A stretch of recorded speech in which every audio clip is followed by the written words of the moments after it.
Olá, é um prazer receber você no programa Inteligência Afetiva. Esse é o quarto vídeo da série Inimigos Interiores, que a pessoa que sofre de dependência emocional tem grande chance de ter. E o objetivo dele é ajudar você no desenvolvimento do seu modo de funcionar adulto saudável. Eu decidi dividir o vídeo em duas partes para não ficar muito longo para você. E hoje então faremos a parte 1. There was once a day that I would pray for you. I'd go and misbehave just so you'd notice too. Sneaking looks up and down from across the room. And damn, what a hell of a view. I feel good, you look great. I like you, I can't wait. A first time, a first date. You're so fine, I'm so late. You sip wine. Geralmente, quando se fala esse termo miserável, ele soa como algo feio. As pessoas podem entender até mesmo como um xingamento. E podem entender que a gente se refere a uma pessoa sovina. Alguns chamam de mão de vaca, não é? Um segundo entendimento pode ser de uma pessoa que vive em extrema pobreza. Ela vive uma vida sem recursos mínimos, portanto, seria uma pessoa que vive na miséria. Como vou falar aqui de um inimigo interno que qualquer um de nós pode ter e nem saber, não vou me referir a nenhuma dessas duas situações. Primeiramente, vamos entender o que é a essência de uma vida miserável. Há algumas possibilidades. Primeiro, uma pessoa pode ser miserável de amor, ou seja, incapaz de admirar, de dar atenção, de se doar, de cuidar, de prestar um serviço para outra de forma gratuita. É alguém que não tem disponibilidade ou boa vontade em relação ao outro, a beneficiá-lo. A segunda possibilidade é a miséria de conhecimento. Algumas pessoas passam pela vida ignorantes, mas não no sentido do palavrão.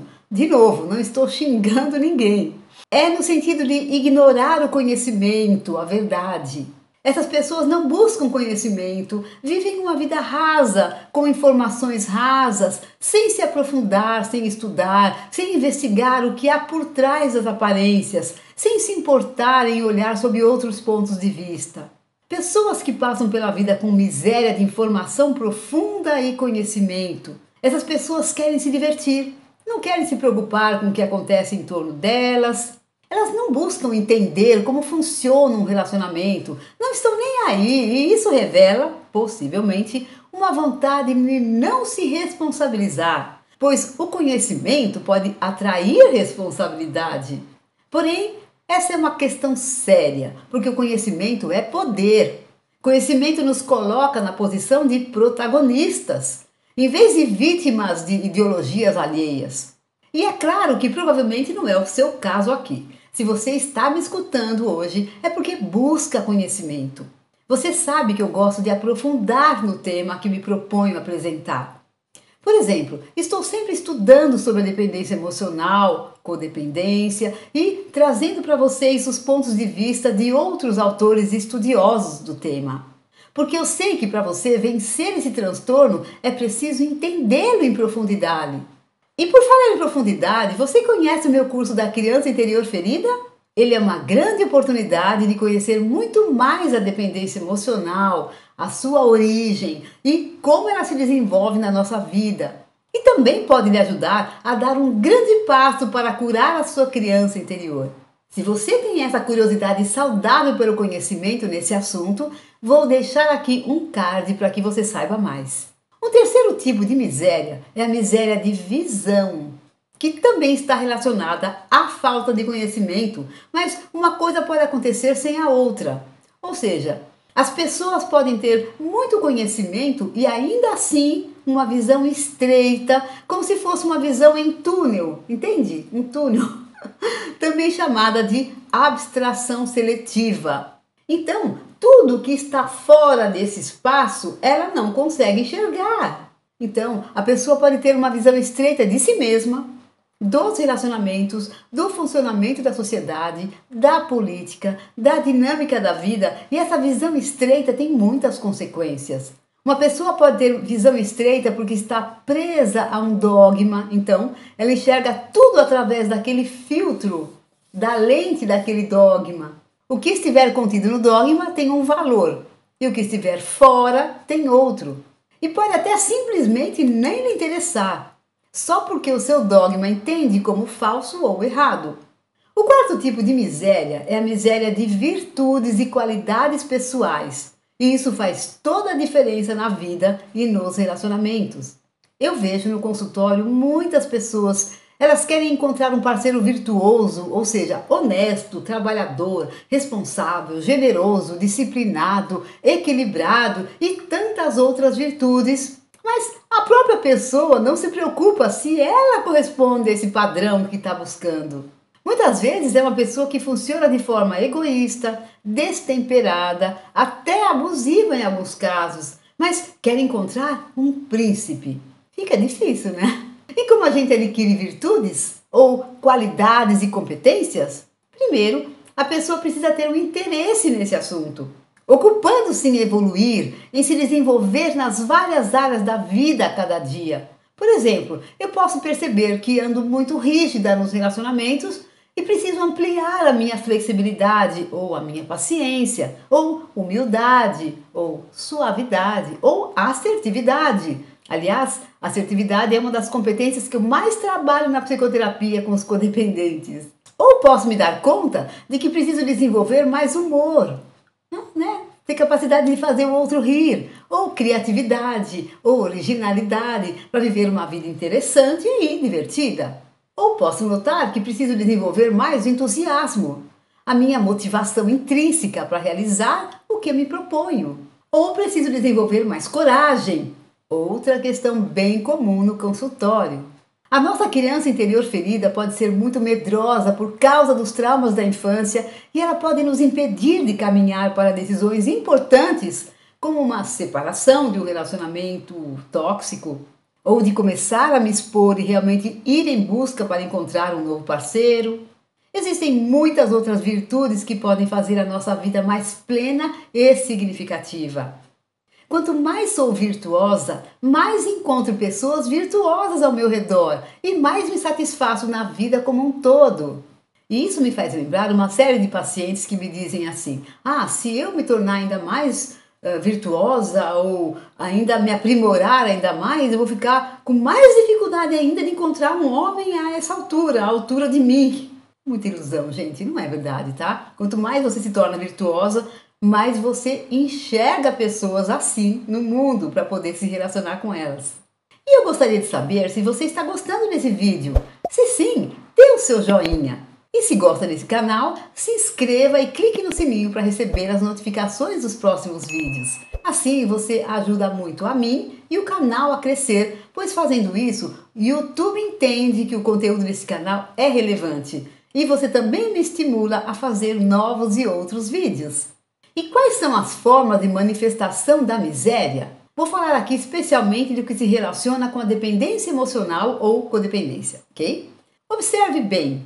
Primeiro, uma pessoa pode assumir uma identidade negativa. Sabe aquela pessoa que só enxerga o que está faltando na vida dela? Que tem muitas coisas boas, mas que se torna pessimista, amarga. Lembra aquele exemplo de quando o copo está com a água até a metade e a gente diz que algumas pessoas enxergam o copo meio cheio e outras enxergam o copo meio vazio?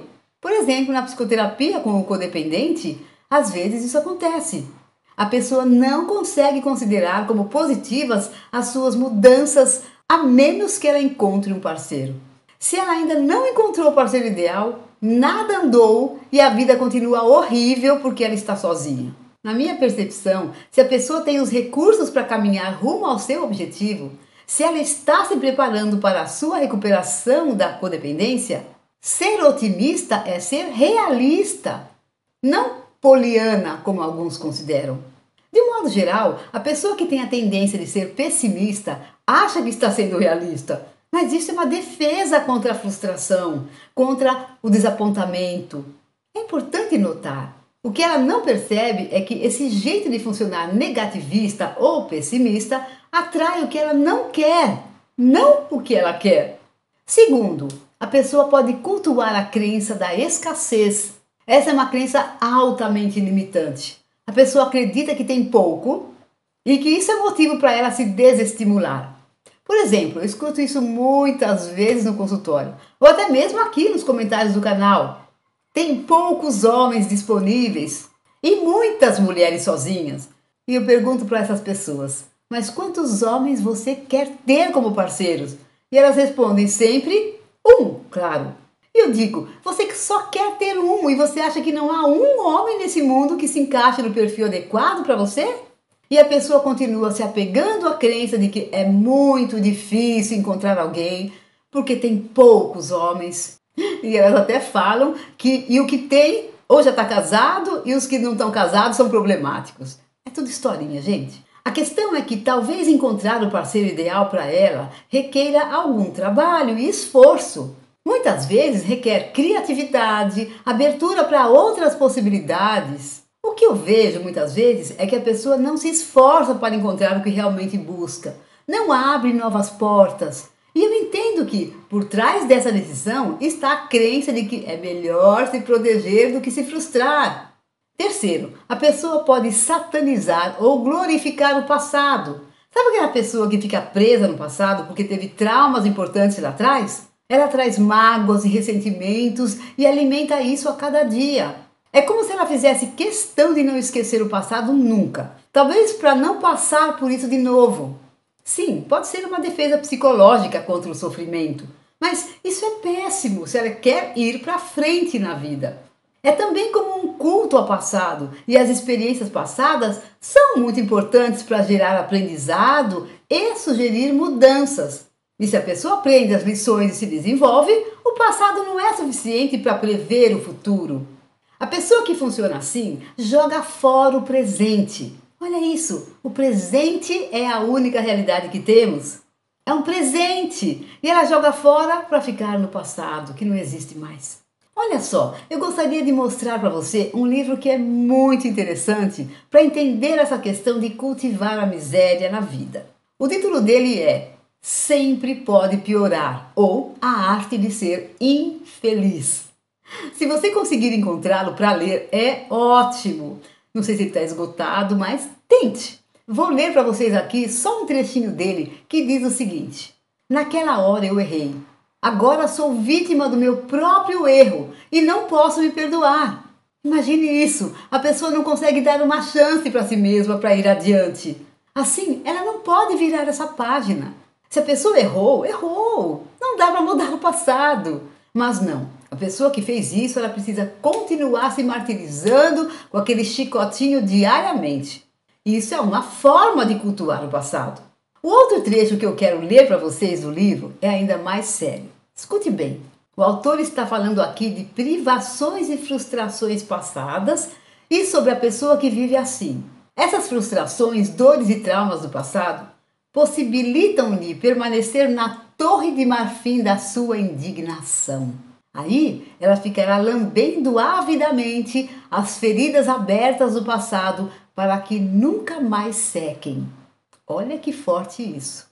Ou seja, algumas pessoas não fazem isso por mal, mas ficam alimentando o trauma o tempo todo. Isso é diferente de alguém que está na sua terapia e fala do trauma para resolvê-lo.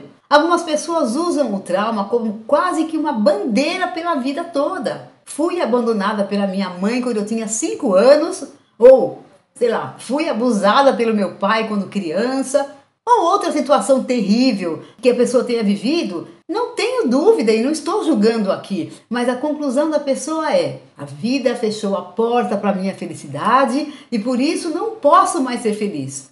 E eu também disse para vocês que algumas pessoas glorificam o passado ou até mesmo um outro lugar. Eu me lembro de uma paciente que atendi que se mudou de país e deixou a família no país de origem. Ela constantemente glorificava o país de origem, dizendo que lá ela tinha apoio emocional, lá ela era ajudada e tinha companhia, e aqui no país em que ela estava, vivia sozinha, sem apoio, sem afeto, sem perspectiva.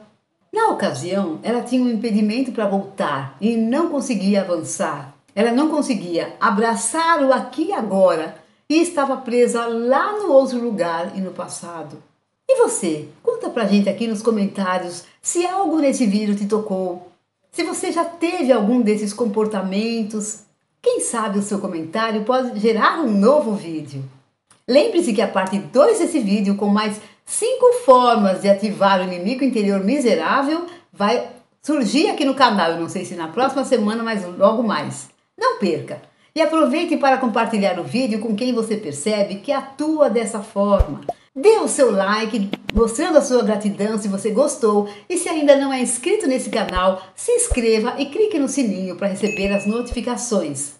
Boa semana para você, um beijo no coração e até o próximo vídeo.